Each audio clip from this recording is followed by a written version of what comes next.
भूमध्य सागर में कुछ ऐसा होने जा रहा है जिसकी कल्पना तक नहीं की गई थी। सालों से यह इलाका तेल, गैस और सामरिक गलियारों की वजह से दुनिया की सबसे संवेदनशील जगहों में गिना जाता रहा है। दुनिया की सबसे कामनी सालों का ग्रीव और बड़ी संबर किया है। लेकिन जो तस्वीर अब उभर रही है उसने पूरी इंटरनेशनल कम्युनिटी की नींद उड़ा दी है। खबर ऐसी कि एयरपोर्ट से लेकर संसद तक, नौसेना मुख्यालय से लेकर टीवी स्टूडियो तक हर जगह बस एक ही सवाल गूंज रहा है, आखिर भूमध्य सागर में हो क्या रहा है। कहा जा रहा है कि एक रूटीन पेट्रोलिंग को लेकर शुरू हुआ मामूली सा टकराव अब किसी बहुत बड़े भूचाल में बदलता नजर आ रहा है। कभी तुर्की अपनी मोर्चेबंदी को लेकर बयान दे रहा है, कभी भारत अपने स्टेटमेंट को लेकर चुप्पी साधे बैठा है, और इसी सन्नाटे के बीच अचानक नाटो की एक अलग ही हलचल पकड़ में आई है। किसी ने नहीं सोचा था कि इस विवाद में इतने बड़े प्लेयर्स एक एक करके एंट्री मारेंगे।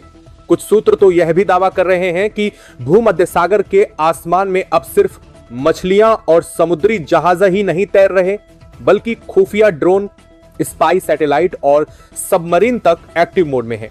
कई देशों के राडार सिस्टम लगातार खामोशी से मॉनिटर कर रहे हैं। कोई खुलकर बोल नहीं रहा, लेकिन सब कुछ देखने के लिए हर कोई अपनी अपनी जगह से आंखें गड़ाए बैठा है। लेकिन इस पूरे मामले में सबसे बड़ा कंफ्यूजन यह है कि असल में किसकी तरफ कौन है। तुर्की बार बार दुनिया को यह दिखाने की कोशिश कर रहा है कि उसे नाटो का सपोर्ट हासिल है। वहीं कुछ जानकारों का कहना है कि मामला इतना सीधा नहीं है जितना तुर्की दिखा रहा है। भारत की तरफ से अभी कोई ज़बानी बयान तो नहीं आया है तुर्की और इंटर के साथ ही, लेकिन उसके नेविगेशन पैटर्न में आए अचानक बदलाव को इंटरनेशनल मीडिया कुछ अलग ही तरीके से पढ़ रहा है। अब सवाल यह उठ रहा है कि क्या यह सब वाकई में सिर्फ एक रूट इन पेट्रोलिंग की वजह से हुआ है, या इसके पीछे कुछ बड़ा छिपा है। क्या यह सिर्फ समुद्री रास्तों का विवाद है, या कोई दबा हुआ हिसाब अब धीरे धीरे सतह पर आ रहा है। और सबसे बड़ा सवाल, इस पूरे तनाव का पहला धमाका कौन करेगा। दोस्तों, अगर आप भी महसूस कर पा रहे हैं कि कुछ बहुत बड़ा पकने वाला है तो इस वीडियो को लाइक जरूर कर दीजिए और चैनल को सब्सक्राइब कर लीजिए, क्योंकि आने वाले कुछ मिनटों में हम वो जानकारियां सामने रखने जा रहे हैं जो अभी मेनस्ट्रीम मीडिया में भी नहीं आई हैं। और सबसे जरूरी बात, अभी आप इस वक्त भारत के किस राज्य या किस शहर से देख रहे हैं, जल्दी से नीचे कमेंट में लिखिए, क्योंकि इस खबर को जानने और फैलाने का हक सबसे पहले आप जैसी जागरूक जनता को ही है। अब फिर से ध्यान वापस वहीं ले चलते हैं, भूमध्य सागर की उस नीली सतह पर, जहां रात के वक्त पानी तो शांत दिख रहा था, लेकिन राडार स्क्रीन पर लाल बिंदु लगातार बढ़ रहे थे।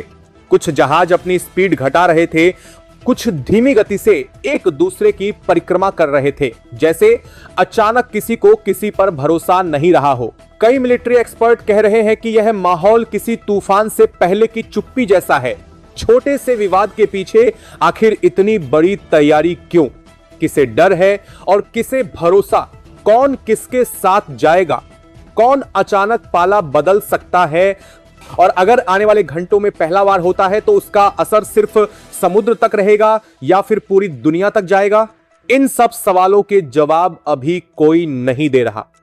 बहस हर चैनल पर हो रही है, लेकिन हर डिबेट वहीं जाकर अटक जा रही है। असल सच्चाई क्या है? और सबसे खतरनाक बात यह है कि तुर्की तो खुद को तैयार बताता ही रहता है, लेकिन इस बार भारत ने कुछ ऐसा किया है जिसे समझने में बाकी देशों को भी समय लग रहा है।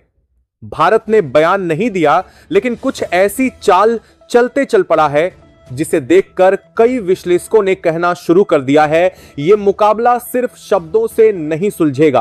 क्या यह सब एक बड़ी स्ट्रैटेजी का हिस्सा है? क्या वास्तव में नाटो इस विवाद में किसी के पक्ष में जाएगा, या फिर इतिहास दोहराया जाएगा और तुर्की फिर अकेला रह जाएगा? इन सवालों के जवाब खुलेंगे, लेकिन अभी नहीं। दोस्तों, बात यहीं खत्म नहीं हुई। जैसे जैसे यह खबर सोशल मीडिया से होते हुए इंटरनेशनल न्यूज डेस्क तक पहुंची, माहौल और भी गंभीर हो गया।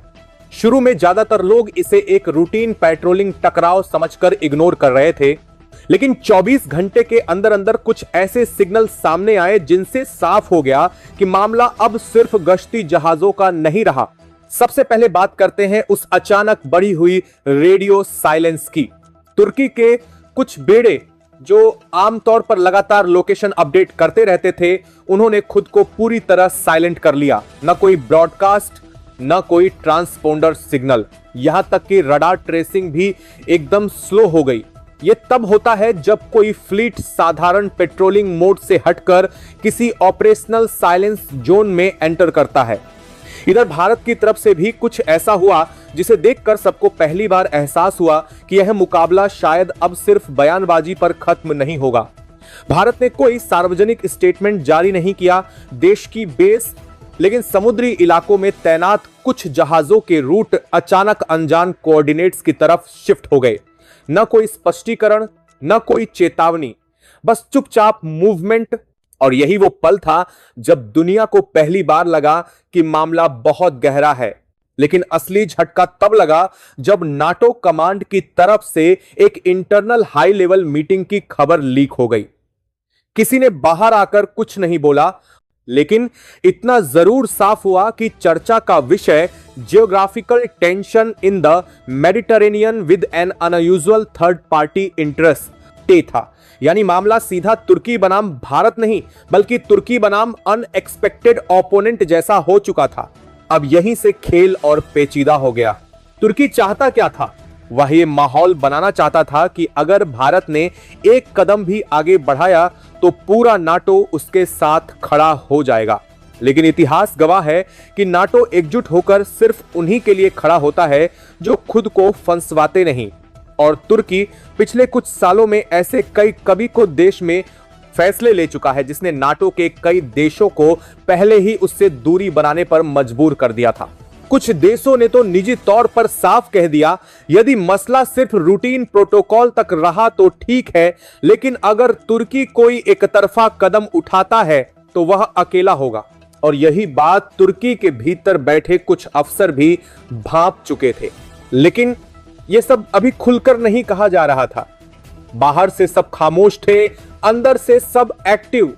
कोई साफ साथ नहीं दे रहा था, लेकिन कोई खुलकर खिलाफ भी नहीं जा रहा था।